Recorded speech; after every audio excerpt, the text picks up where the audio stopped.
Okay, I just want to finish up by saying just a couple words on outreach and training. I'm the PF for the outreach and training part. We will train every user that needs to use our beamlines. That's a given. And I think our crew really enjoys doing that too. We have very good teachers working with us. We could do this on-site or remotely. We're also putting together a number of documents that you can access via the web. We like to make sure that we're including as many graduates and undergraduates as we can. One of the ways we do that is through having people link us into their seminars or even courses so that we can become a part of what they're doing that day. We do that a lot with high school visits, undergraduate visits, but we've also incorporated a number of our beamlines into biochemistry courses and capstone biochemistry courses at Caltech, University of Missouri, so that the students actually get a chance to, collect their own data as part of an undergraduate course. You'll find us at about every ACA meeting. Look for our booth. Probably have a presence at the IUCR this year also. We do local workshops. We have, like I said, virtual training. We also offer virtual office hours.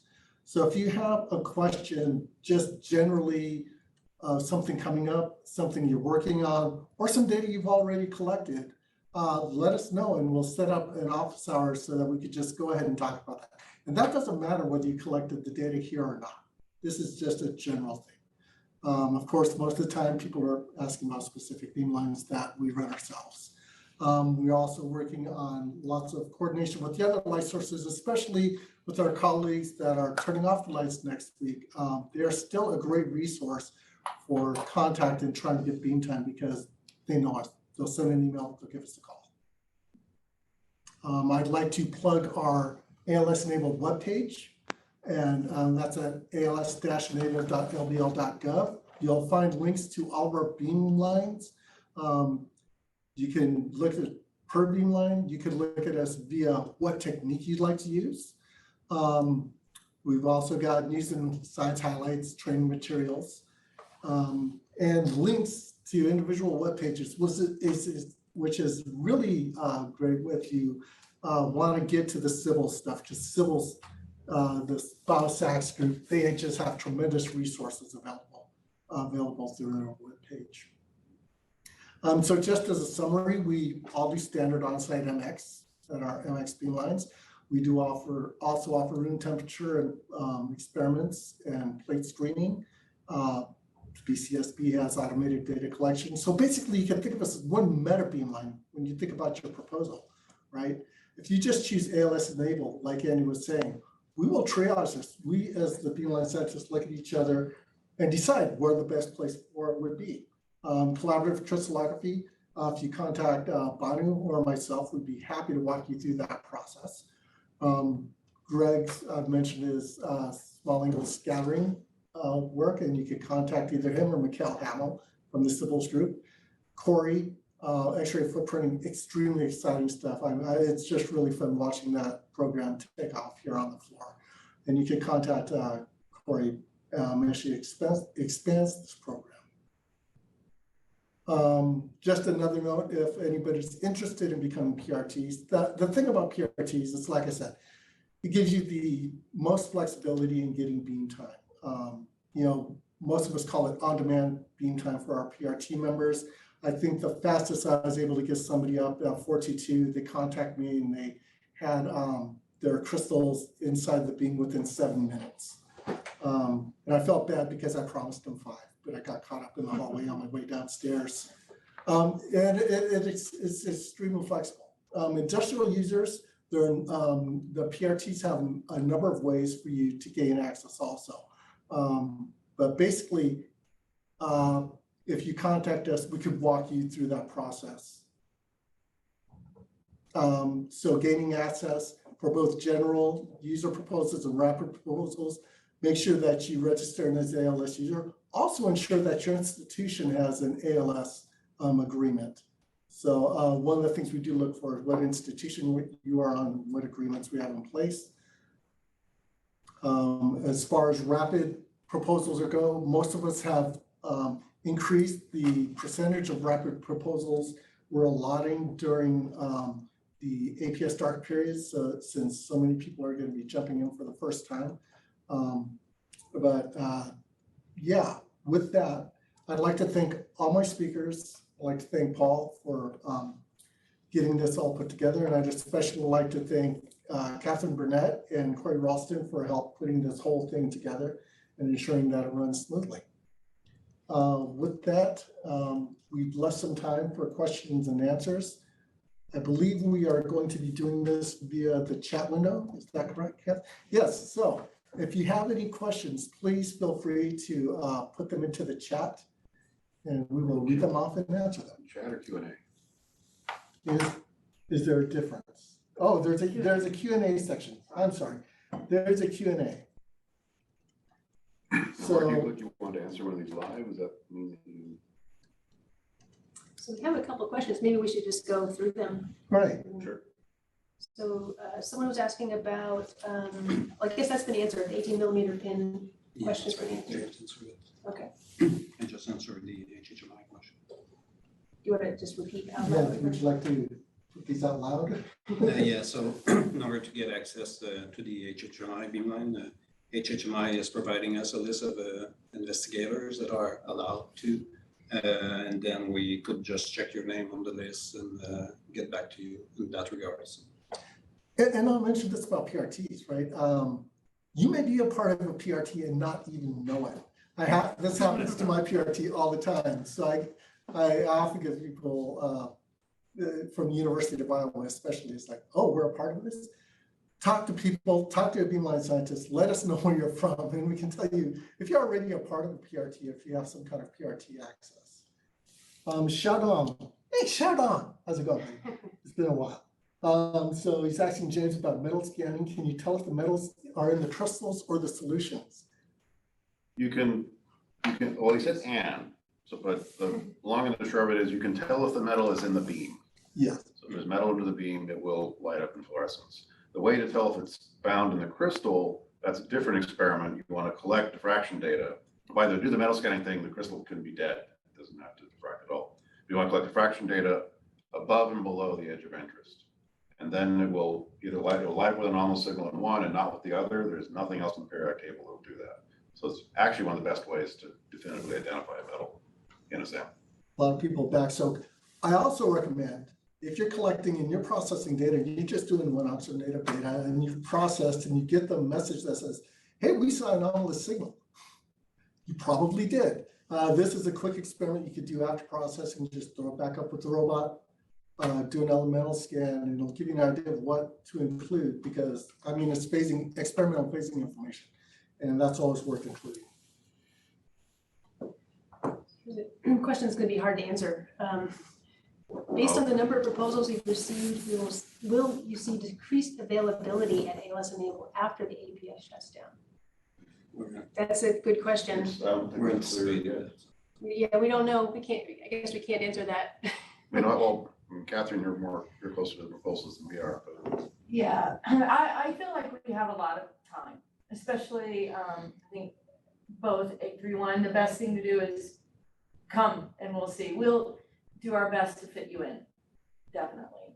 I mean, I can say the mathematics of it, 90,000 hours of beam time are going to go away. So yes, we'll have a lot of people wanting to collect, but we haven't seen that yet. So it's not too late. Yeah, and we're also not just talking about our individual beamlines and our individual programs.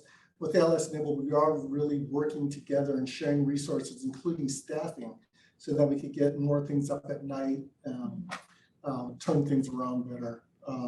If I'm slammed, you can ask Mark or James, hey, this experiment needs to go. Do you have time? That kind of thing. If you are a member of CERCAT, then CERCAT has secure beam time on BCSB beamline, so you could just contact us or contact your CERCAT manager, basically. He might be a member of PRT's PRT, not even know it.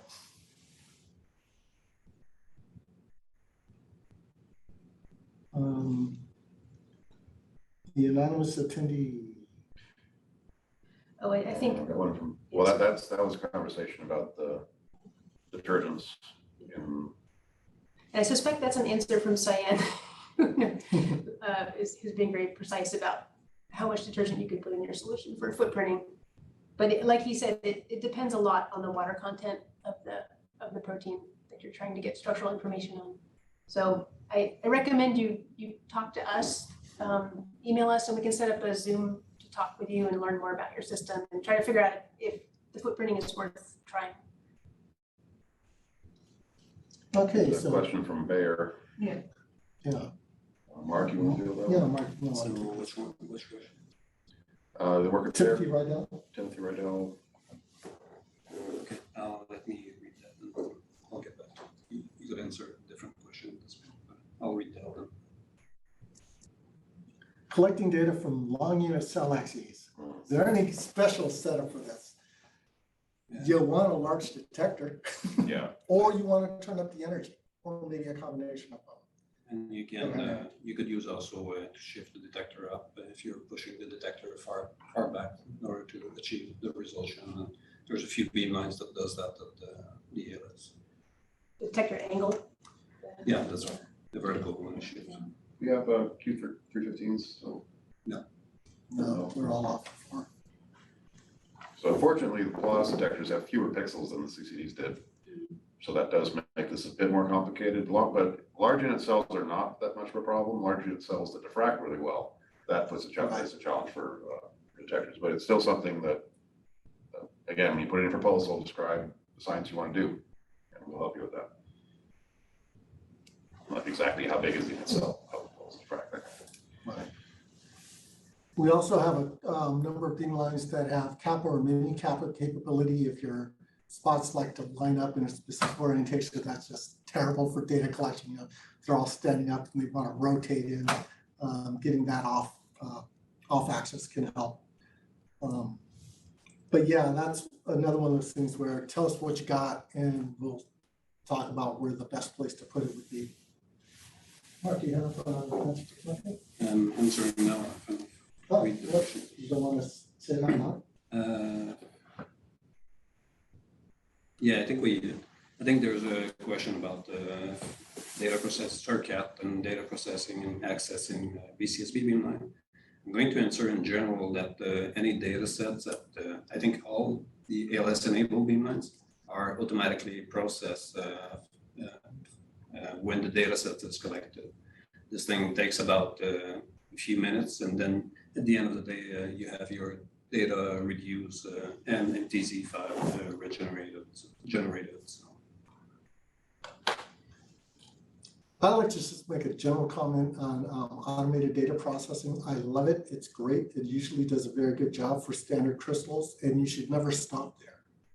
It should never be the automated data processing results that you're submitting for your PDB or to solve your structure. Go back, look at the logs, you know, give it one final round of reprocessing, you know, get that ISA up higher, you know, make that CC 1/2 better.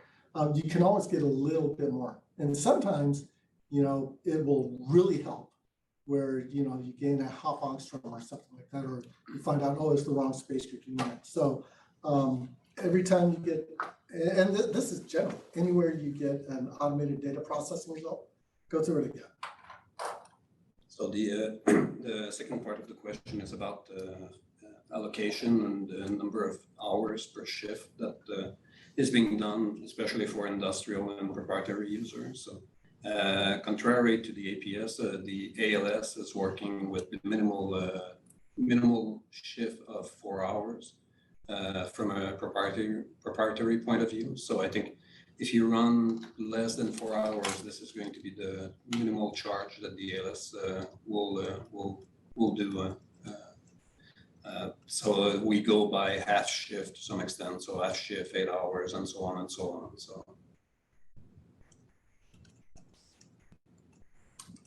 So Timothy had a follow-up question about the auto processing, asking if you can people log into computers and reprocess after their beam time? This is allowed to do as long as you have the appropriate license for all the software that you're going to use. So all the beamlines are basically using SB Grid to provide all the software that are available through the SB Grid umbrella, including XDS and dials, basically. Let me correct, so XDS is coming directly from XDS, but the dials package is coming through SB Grid. And all the data can be reprocessed, but again, from a proprietary standpoint, be sure that you have the appropriate license to do that. So.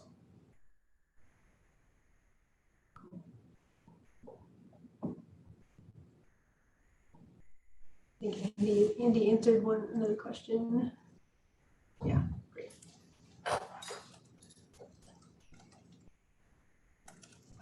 Did a good job triaging all these questions.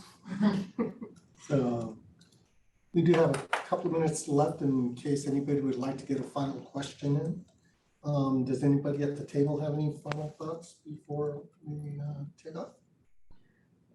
We will just remind people, we'll put this recording on the website at some point. Oh, can we use HKL 2000 for data processing? That's a general question. I would recommend talking to each beamline scientist. We each have a slightly different set of suites. 422, we use XDS and CCP4 suite programs. So also I would have with default settings, HKL does not handle highly dose slice data very well. It can if you contact the author and ask them the magic keywords for doing it. And that was one of the things from 422 when Shuttle-S, that XDS was turned out to be the processing software of choice by my consortium members.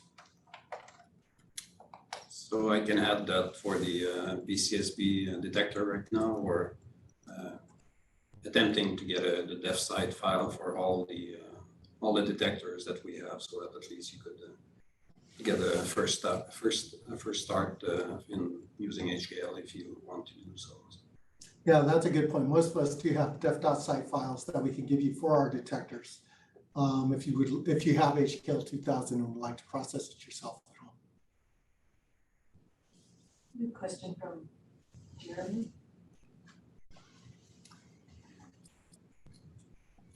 Are subscription ratios for the various beamlines available somewhere?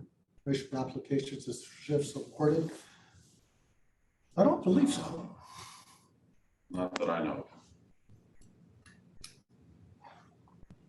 One of the things that we do, even if you do not choose ALS-ENABLE as a beamline during these general user proposal allocations, is that what we will talk is like, oh, this proposal didn't get anything. One of us will chime in with, well, I've got a little time, why don't you give them a shift over here at my beamline, kind of thing. So just give it a shot and give it a best shot, whether you want ALS-ENABLE to triage where it should go, or just take a look at the beamline specs and put it where you think it should go.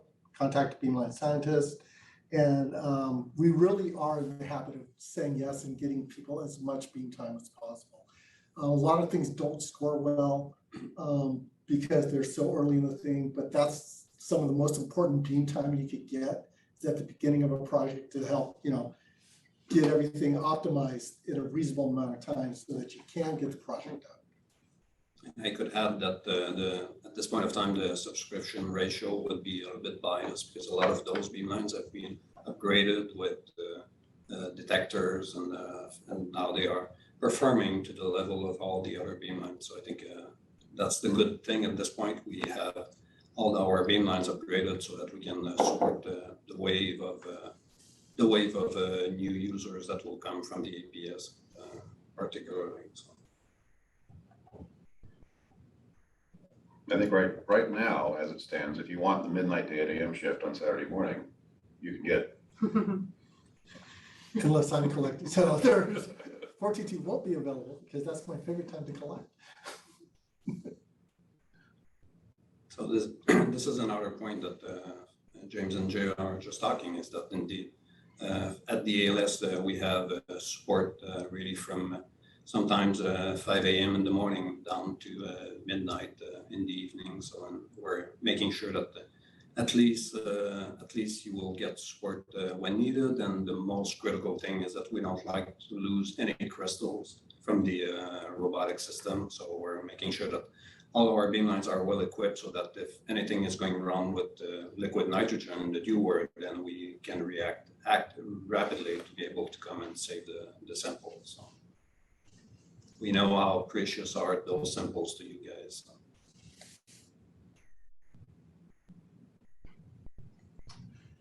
Okay, well, should we call it? We're down to only about 50 participants now. I can never see, I don't know how many numbers were there, Oh, but 50, I didn't expect that we many. have 54 We from have 108. Still, I'm looking half glass full. Thank you, everybody. Interesting times are upon us in the Sixtron world. We all band together and help each other out. I'm sure we'll all make it through okay. ALS-ENABLE is here for you. We like to say yes to programs. So, don't hesitate to contact a beamline scientist. We'll get you pointed in the right direction. Excellent. All right. Thank you. Thanks, everybody. Thank you, everybody. Thank you.